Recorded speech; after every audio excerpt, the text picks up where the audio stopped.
Bonjour, aujourd'hui je vous présente les sprays de Dinah Wackley, les Media Gloss Spray. Ce sont des sprays acryliques. Donc ce qu'il faut savoir avec l'acrylique, ce sont des couleurs qui se travaillent bien parce que si vous en mettez un petit peu trop, vous pouvez l'éponger, vous pouvez l'enlever si vous le faites assez rapidement. C'est sûr que l'acrylique sèche quand même bien assez rapidement. Alors, c'est recommandé de ne pas les sécher avec le fer, mais plutôt les laisser sécher à l'air libre.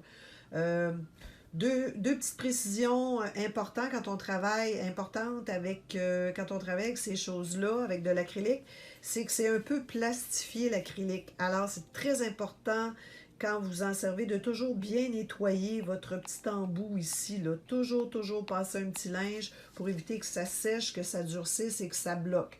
Aussi, faire attention, évidemment, à vos vêtements, votre environnement, parce que passer un certain temps, comme je disais, ça sèche assez rapidement et ça devient permanent. Quand on travaille avec de l'acrylique, ben, les couleurs ne se mélangent pas, alors c'est ça qui est le fun, ça donne différents effets. J'ai testé différentes choses que je vais vous montrer assez rapidement. Des choses qui peuvent aller autant sur une page pour faire un fond de page, pour faire un fond de carte, des accessoires aussi qu'on peut ajouter sur une page. Alors pour commencer, j'ai pensé à utiliser un petit tag. Je ne sais pas si vous vous rappelez des papiers comment il s'appelait là, Mystical ou quelque chose comme ça, Mistables de Pink Paisley. C'est des motifs.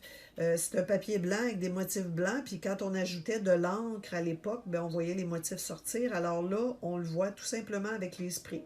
Vous mettez les sprays et on éponge où il y a les motifs et le motif ressort. Alors je trouvais ça joli, ça peut s'ajouter très bien sur une page comme sur une carte.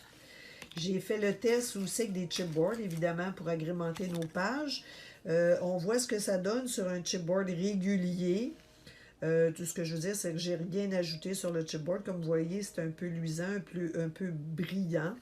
J'ai fait le même exercice en mettant un gesso noir pour vous donner une idée de ce que ça donne sur du noir. Les couleurs sont un peu plus vives que douces.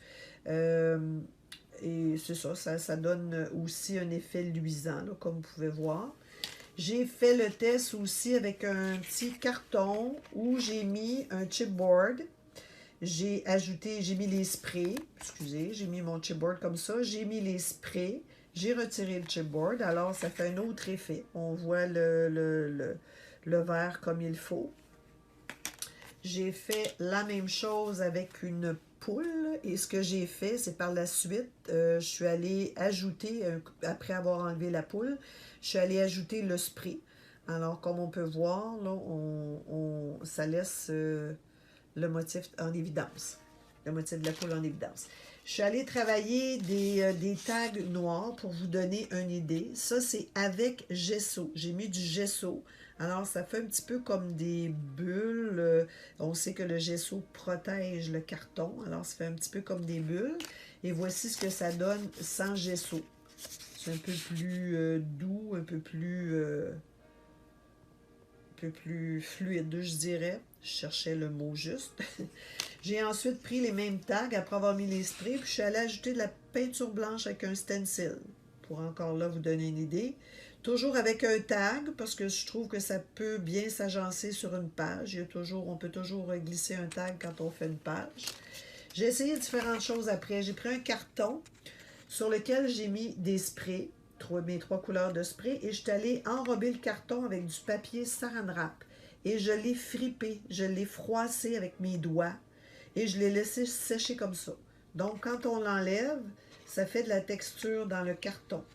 Tout simplement, ça fait des différents reflets. Je suis allée ensuite faire la même chose avec du modeling paste pour voir ce que ça donnait. Après avoir mis mon spray sur mes cartons, je suis allée ajouter du modeling paste. Évidemment, j'attends que ça sèche. Puis c'est très rapide, comme je vous disais tout à l'heure. Et j'ai fait aussi l'essai, encore une fois, avec les formes d'un stencil. Et puis, après coup, tu sais, au début, j'ai fait avec le stencil, j'ai fait avec la peinture blanche. Et après coup, je suis allée ajouter des sprays sur mes cœurs. Fait que je trouve ça très joli. Pour faire une carte, par exemple, ça peut servir. Un autre exemple avec du modeling paste et un stencil qu'on a ajouté sur notre fond de carton sur lequel on avait mis des sprays. Même chose ici, cette fois-là, j'avais mis tout simplement 2 couleurs pour mon fond, puis je suis allée rajouter mon stencil avec la 3e couleur. Alors ça fait quand même un bel effet aussi. Je suis allée l'essayer avec du papier de riz. Le papier de riz est très populaire de ce temps-là. Alors, tout simplement, on met nos sprays. Pendant que c'est mouillé, on colle notre papier de riz. Et par la suite, on vient ajouter encore un peu de spray sur notre papier. Ce qui peut faire aussi un bon fond. Et finalement, j'ai essayé ça avec de la résine. Évidemment, sans gesso, oui, la couleur reste un peu, mais il faut en mettre un petit peu plus. Et puis, avec du gesso blanc, ben là, c'est un peu plus...